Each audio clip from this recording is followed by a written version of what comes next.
Andrew, thanks very much for joining us on Hearts TV. Going to have a chat about all things Hearts on and off the pitch just now, and obviously this is something we're wanting to do quarterly from now on. Yeah. Why is this level of communication important for you and for the rest of the board as well? Yeah, no, I think it's really important. I mean, as a chief executive, you sort of give some thought to, how much communication should you do, and you do a bit of formal communication around things like AGM and other major things that maybe happen at the club. But then I've been thinking for some time, and I've spoken to you before, Rob, about this, that why don't we actually do a fixed time? So we talked about quarterly.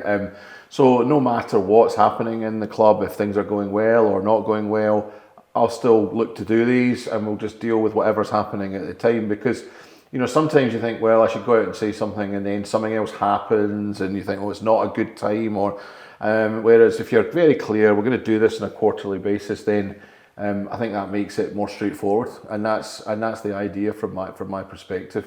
What I won't do is suddenly become day to day on Twitter or anything like that. So, but I'm happy to do these sorts of things. Absolutely. Now we're obviously doing this first one during an interesting time for the club. It's the January transfer window. Yeah. Dexter Lawrence has come in from Wolves. Good to get some business done early on. Yeah, absolutely. I mean, one of the criticisms often in transfer windows is, you don't get things done early, and it's not for lack of trying. You always want to do things as early as possible. I think it's been well known that right back's been our priority. It was a priority in the summer as well, and we ended up with Odell, and unfortunately that didn't work out for him. But especially with Natty away at the Asian Cup at the moment, and we're going to miss him for a few games.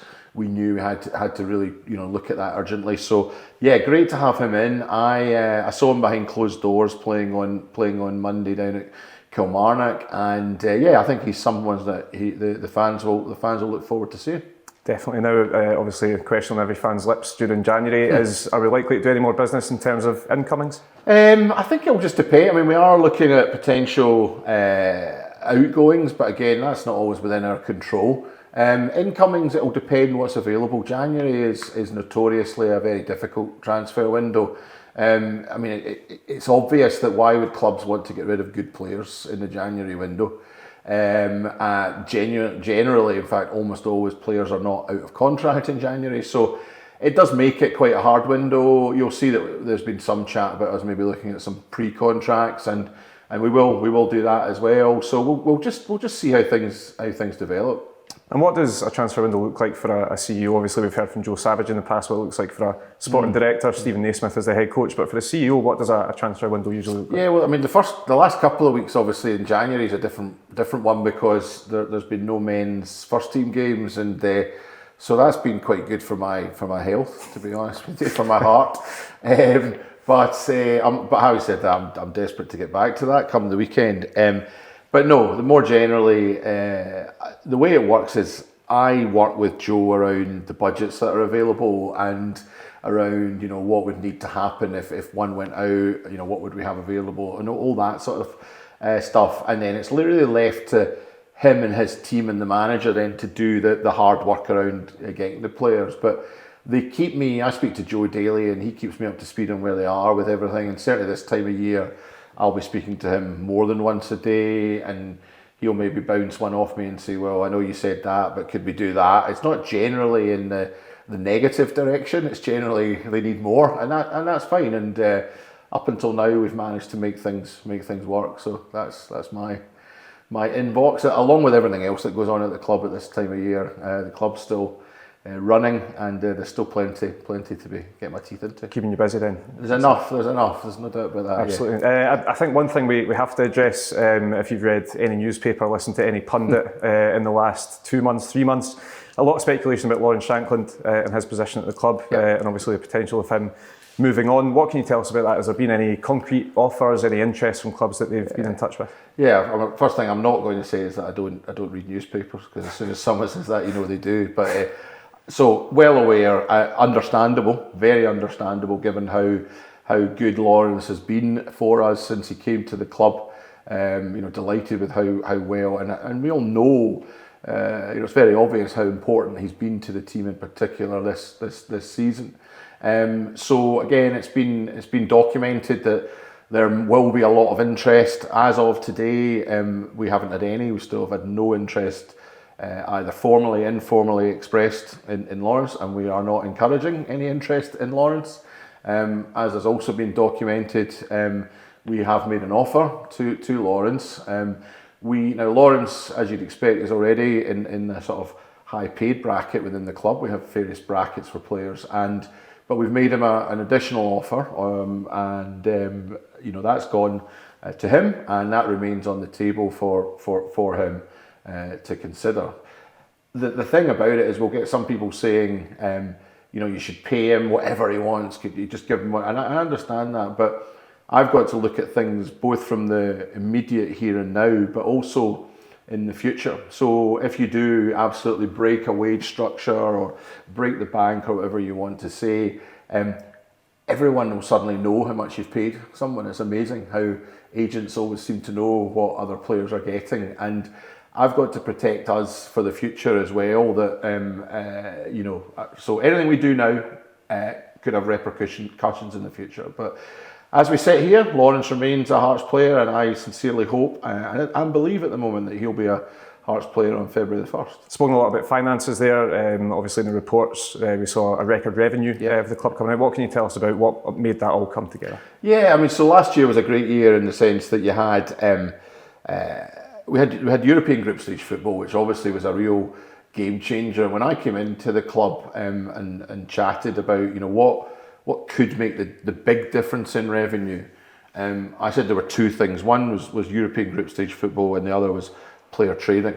You don't want to rely on either of those things. I think that's quite a difficult place to be as a club, and we don't rely on either of those. But they are great things to get if you can get it. So we had that last year. We also obviously had record season ticket sales. So the fans absolutely stepped up to the mark. We were full pretty much every game here. So the match day income was as high as it's been. The European income we've talked about, but that also gives you some extra broadcast income. We also did some additional commercial deals. It was just a good year of and all the things that go with that. You get additional hospitality, and it's just a great year. But there's still a lot that we can do to improve on that, and we know that, and that's where we work hard to improve, especially the sort of commercial side of things, and try and make more money for the club. Yeah, I mean, that sort of leads me on to the next question. Obviously, important time of year in terms of player trading, but in terms of sponsorship, commercial deals as well. Is there any news on that front in terms of front of shirt sponsor or anything like that? Yeah, nothing to announce yet. I know I said at the AGM we'd hope to announce in the new, and it still is something that we'd hope to announce soon. But we're in discussions on contracts, so we're at that stage around a new front of shirt sponsor. So really looking forward to that coming to fruition, and it should be soon. So. And then the guys are, it's a long way out, but the Umbro deal, we have another year after this, but again, we're already well down the line on that side of things. So those are the big deals for those guys. So that's taken a lot of time, and it'd be good to get those over the line, and then they can focus on some other areas. And obviously the Foundation of Hearts is a huge positive in terms of funding for the club. That's just about 2.5 years now since the shares were transferred. How happy are you with the model as it is and how it looks going forward as well? I mean, I think you just can't overstate how amazing it is that, here we are after, there was a concern when the ownership passed across that money would dry up, and somehow people would think, well, we've done what we intended to do, so we don't need to do it anymore. And far from it, it's still the same level of funding every month, and that's just incredible. And I have to thank everyone that still pledges. The numbers are massive. FOH have set themselves a really stretching target to increase that even further. And I think that's an important thing, that where the club and FOH work closely together to help each other with that. From a club perspective, although we never want to ring fence money that comes from FOH, it's important that the fans who are putting money in understand the sort of things that we are able to do because of that money. And that's something I want to just do a bit more of with FOH to make that a bit clearer to people. And of course, the other side of the donations is we obviously still have a massive thank you to James and there are other benefactors who are not named for the very, very generous amounts of money they give us, which is fantastic. Absolutely. Now the Tynecastle Park Hotel is something that is been well documented. Yeah. It'll be opening in a couple of weeks, all going well. What can you tell us about that and the benefits that's going to bring for us as well? So again, it's an interesting one and I read an article a couple of weeks ago in the FT talking about clubs in Europe, and it was all around maximising the use of your stadium. And we have a stadium here that you could just have it in use 25 days a year. But what's the point of that? There's so many other things you can do here. And the point of making money here is to invest in the teams and the academy, etc. So the hotel is just the final part of the main stand development. And what the hotel will bring is not just 25 rooms for people to stay in, but it gives us an extra piece around when we do conferences and events. So weddings or conferences, you've got something else that you're adding on to that you can sell. So we are expecting it. I mean, Edinburgh itself is always looking for more hotel rooms as well. I'm sure the fans will love this fact that they've got somewhere they can stay in the stadium. So yeah, I think it's exciting. And yeah, you're right, we're due to open at the beginning of February. So that'll be great, and it will be nice to finish. And I know Anne in particular, given she's worked through all of this, will just be delighted to finish off the main stand. Yeah, definitely. And I mean, we're talking about all these great things that are happening in the club. We're now in 2024. It's the 150th anniversary of the club. Obviously, we saw a few things in 2023. What have we got planned in the year ahead for the anniversary? So you're right. It sort of kicked off in 2023 with things about like the gates over at Gerrard's Yard, which for those that are in the Wheatfield stand will see them. Others might not have seen them, but for those that come in on the main stand side, it's worth a wee walk round to see them. Yes, I know they're just gates, but they look very nice. And the third strip's just been fantastic, and quite rightly so. It looks, it just looks just like that first strip that we had, and it's just an iconic strip. There's no doubt about it, and I still love it when we come out in the games where we wear it. So there's been that. You're right. As we've come into the year, there were big dinners here on Hogmanay that a number of people were here and enjoyed. We actually had a staff thing last Sunday that we did. Usually that was instead of a Christmas party, so we had a 150th party, which I know the guys enjoyed.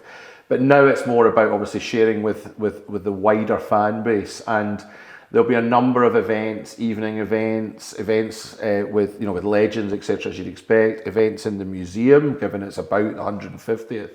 And then that'll lead into things like the sort of festival of football, where we'll have something that will happen between Haymarket and here, along what we're calling the Maroon Mile, and we are playing a friendly which has been announced against Leyton Orient.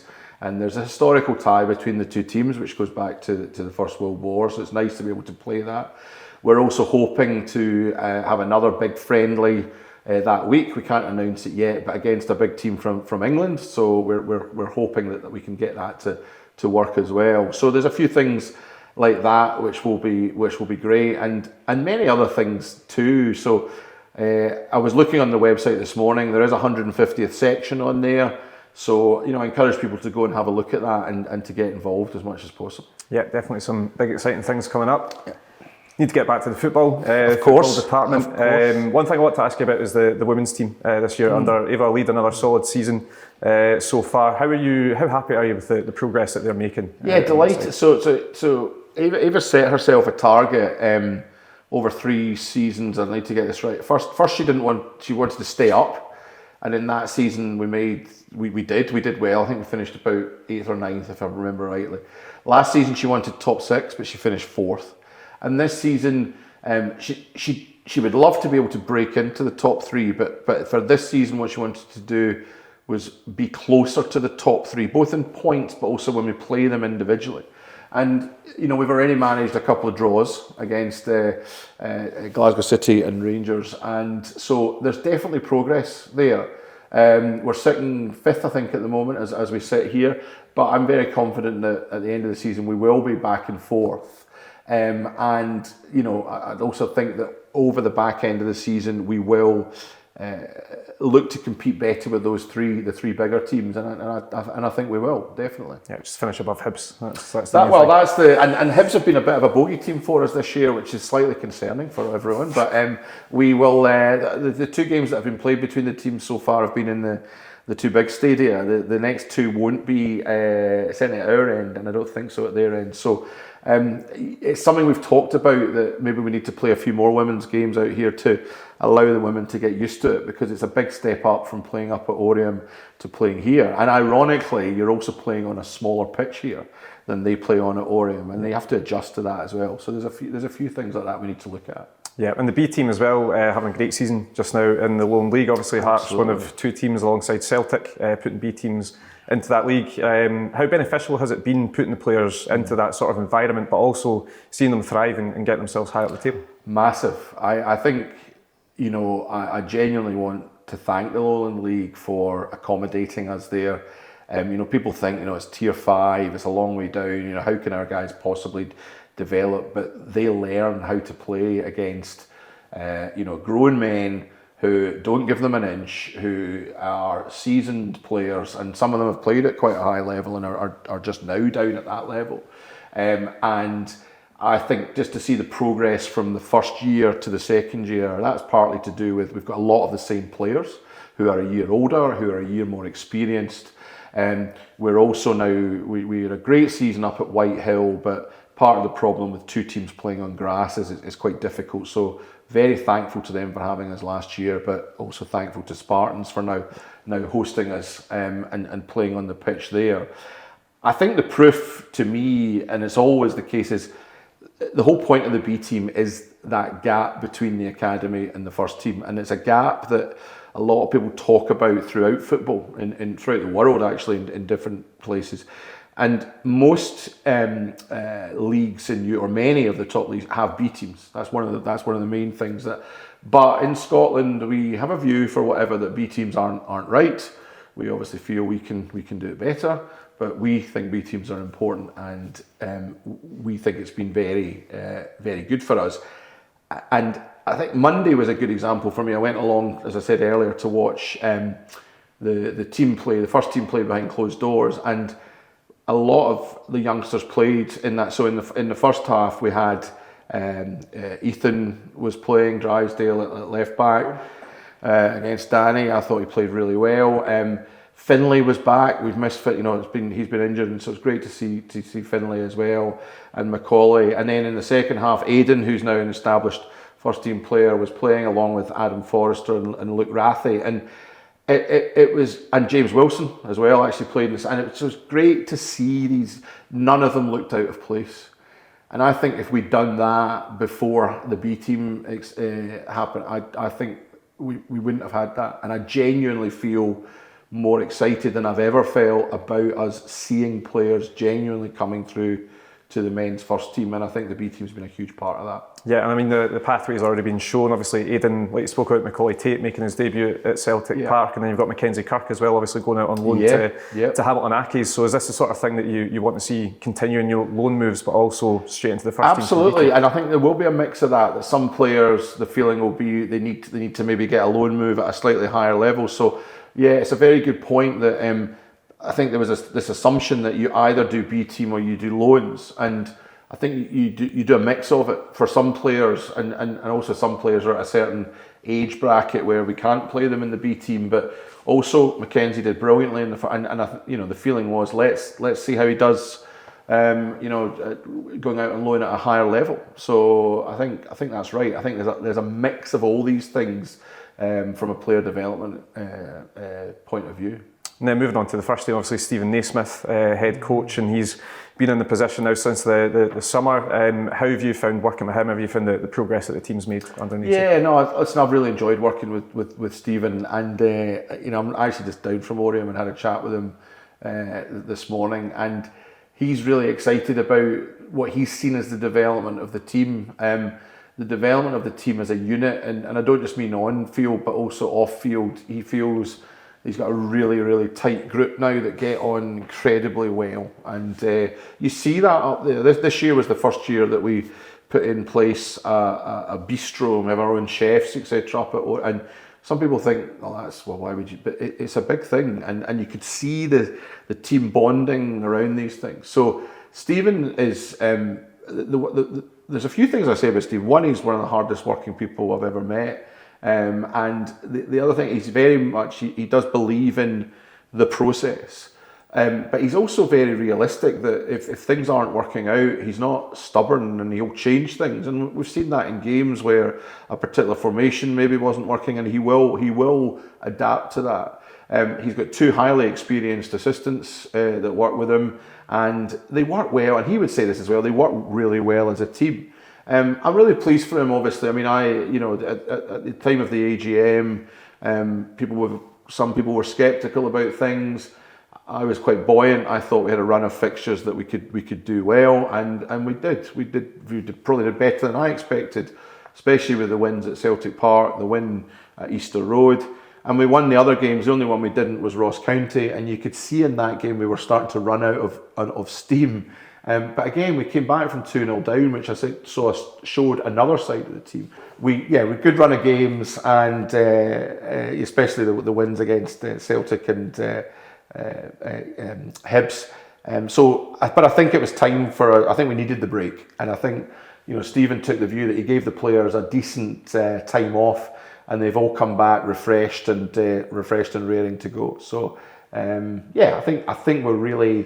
think they're really excited about getting going again. Yeah, putting a few bumps in the road, obviously, but then those huge highs of, like you say, winning at Easter Road and winning at Celtic Park. How would you, as the CEO, summarise the first half of the season so far? Yeah, I think it took a bit of time to get into the rhythm. I think we all saw that, and some of that was new players settling in, and also Stephen just getting to what formation was working with some of the players. There was a number of players that had been signed by the previous manager that were very much based on playing 5 at the back.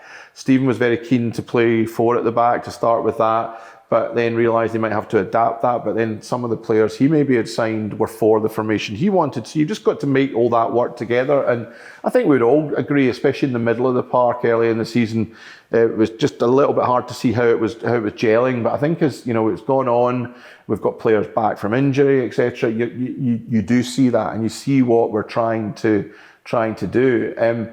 I think it's been proven now that having the European games and playing Sunday, Thursday, we've seen it with Hibs, we've seen it with Aberdeen, with us. It's really difficult, and don't get me wrong, I wouldn't swap it for the world. I want to be in European group stage football, but it's very, very difficult. Since we lost to Motherwell here, which was the final Sunday after that last European game, other than losing to Aberdeen up in Aberdeen, which we all know was a poor second half, and I think the players didn't need to be told. They had some very harsh words with each other after that game, which I know Lawrence has talked about. But other than that, the only teams we've lost to since then are the Old Firm. And we've beaten one of them, and another one I think we should have beaten them if we hadn't lost 2 very late goals. So, when you look at the results, it's actually pretty impressive. But you can now really, I think, starting to see a style of play develop. And I think that will just get better and better as the season progresses. Yeah, I mean, we're 5 points clear in third just now. We're back on league duty on Tuesday against Dundee. Yeah. I mean, what is the hope? What is the expectation for Hearts? Come the end of the season, where should Hearts be? Yeah, I mean, in the league, we would want to finish third. That very much, at the beginning of the season, that's what we aim for. And I think we've put ourselves in a great position. There'll be no complacency. We saw what happened last season, so there'll be absolutely no complacency whatsoever. We're almost, if we beat Dundee, we'd have more points than we had at this time last season. And we didn't get that many points in that final third, so we need to make sure we do have another good run. But I'm confident that we can do that. We'd obviously, as always, we'd love a great cup run. Hearts in my time here have been in 2 Scottish Cup finals, and I haven't been here that long. And there's something very special about that cup run, and obviously want to go one stage further. Yes, it's nice winning semi-finals, in particular against Hibs, which we've done twice in my time here, but you want to win that final. I'd love to get some silverware And it'd be nice if in our 150th year we could celebrate it with bringing that Scottish Cup back to Gorgie would just be fantastic. Well, fingers crossed for a big end to the season. Andrew, thanks very much for joining us. Thanks, Rob. Appreciate it.